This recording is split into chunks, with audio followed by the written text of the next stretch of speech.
Hey everyone, welcome to a new video of the Dynamics 365 series, and today in this video we are going to take a look at the Power Automate flows.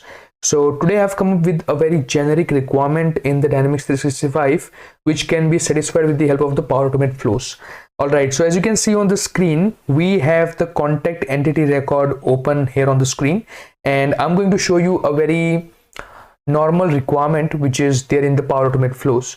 So here as you can see that on this form of contact, I have one field called fax and I have a lookup field called account name.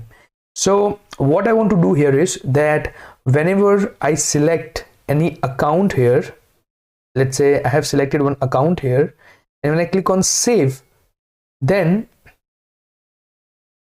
what should happen is that from this particular account, whatever the value of the fax record is, that value should be copied here on this contact form. So this is the requirement which we have. So let's see the account which we have selected here.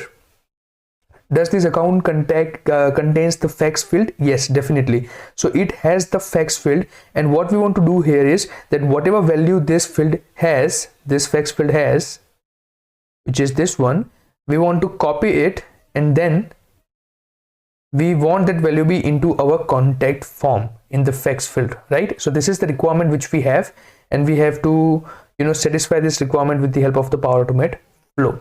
So this is what we are going to see. Let's see. Okay, yes, so this is the contact, and here we want that in the fax field that value should be here. All right, so this is the requirement which we have. So let's begin. I would come to Power Apps portal, and now we are going to create a new solution into this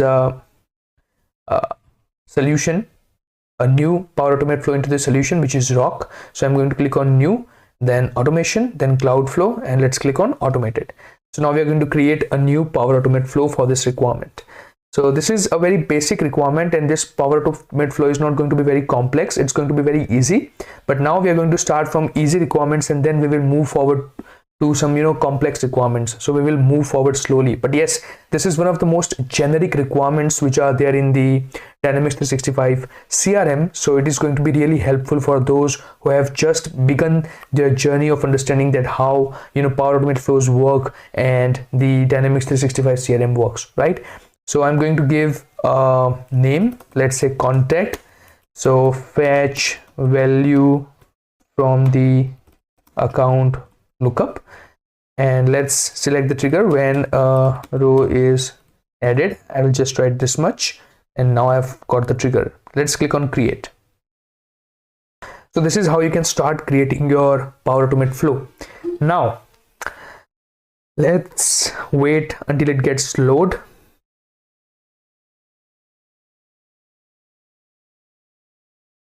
All right, so here we have to select the change type. So I want that my Power Automate flow should get triggered whenever the contact form is updated or maybe a new contact record is created. So I'm going to select the trigger as added or modified, right? And the table which I'm going to select is contact, because we want to perform the operation on the contact form. So I have selected the table as contacts. And the scope, I will keep it at the organization level. Let's select organization. All right, now we also have to select the columns, because we do not want this Power Automate flow to get triggered every time when a new contact is created, or let's say any field of the contact is getting updated. I just want to trigger it when the lookup field, which is our account name, gets triggered. So I have to find the logical name of this particular field, and in order to find its logical name, you can just click on this extension which is called Level Up for Dynamics 365. I will tell you that how you can install this or you can add this extension into your Chrome browser. So I will let you know about that.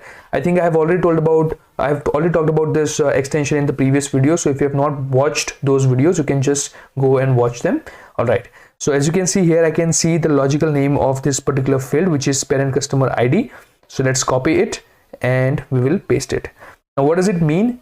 Select columns mean that now this particular flow is only going to get triggered when this particular field is going to get modified, or while creating a new contact, this field contains data. All right, so let's move forward. And now I have to add one condition, because I want to see that whether this field contains data or not. Only then we will move forward. If it does not contain data, then we do not want to move forward, right? So let's select this condition, and here I will write the name of this particular field, which is company name, I think. Yes, so this company name is nothing but our account. All right, as you can see here, when I hover onto it, you can see the logical name, which is parent customer ID value, which is definitely the name of the field which we have written in the select columns. So if it is not equal to null, because we do not want it to be null, so if this field is not equal to null, only then we will like to move forward. Now what will I be doing? I will just get a new row. So I will write get a row by ID, because now I want to fetch that particular account record from this lookup field value. So we'll write get a row by ID, and I will select this action step, and now I will write the table name as accounts. All right, and what will be the row ID? So row ID will be same as our company name. So let's write it as company name. So this is going to be our row ID. So in this way, what we have done is we have just fetched the account record from our contact form.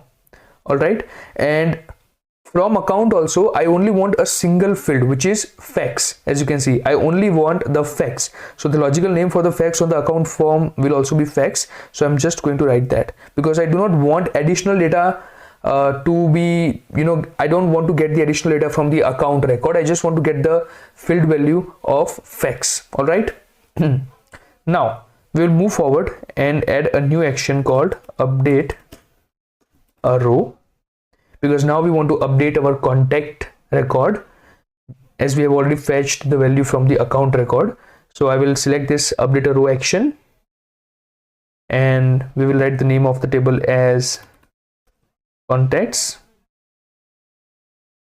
All right, and let's write its unique identifier, and then we will just move down and find this fax. Yes. All right, so let's move down. Yes, I think it is still down. Let's go. Yes, so here we have the fax. So I will update this particular field value. Right, so let's go here. All right, so now we want it from the account record, and what is the name of the action which is for the account record? It is get a row by ID. So I'm going to go here. Okay, and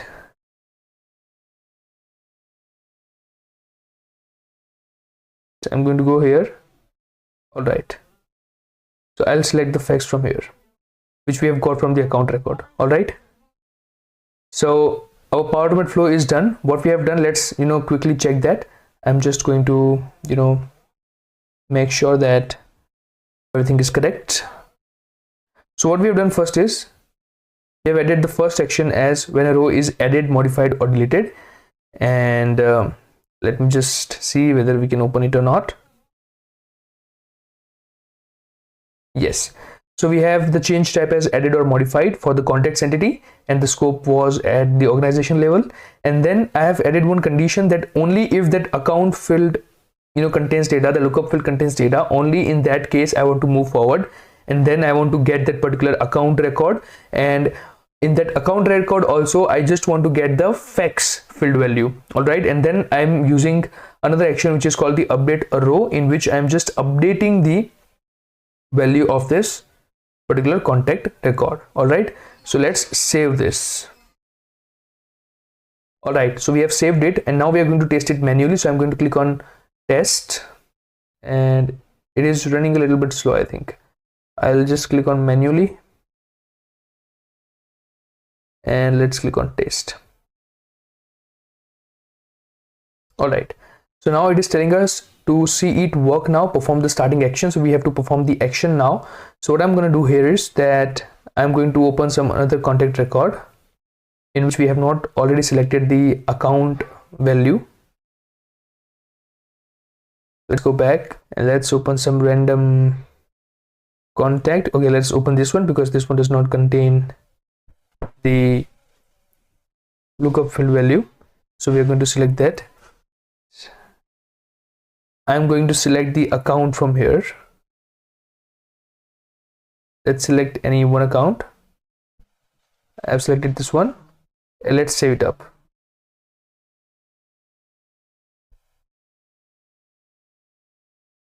And as I save it, and as you can see here, it will be showing me that the Power Automate flow has run. Yes, you can see it is showing me that your flow ran successfully. It means now we can just go here and we can just refresh it. And as you can see here, we have already got the value of facts here in the form of contact. Let me show you once the form gets loaded. As you can see here, so we have got this value from this particular account. And if you can see, our Power Automate flow has also run successfully. As you can see, when a row is added or modified, so in this case we had modified the row, so that was the change type, which was 4. So 4 indicates that the record has been modified. Then our condition also became true. It means that the lookup value was containing some value. Then by using get a row by ID, I got the account record, and from that I got the value of the facts. All right, as you can see here, we have got the facts value. Then moving forward, we had updated the contact record. As you can see, the value of the contact has been updated here.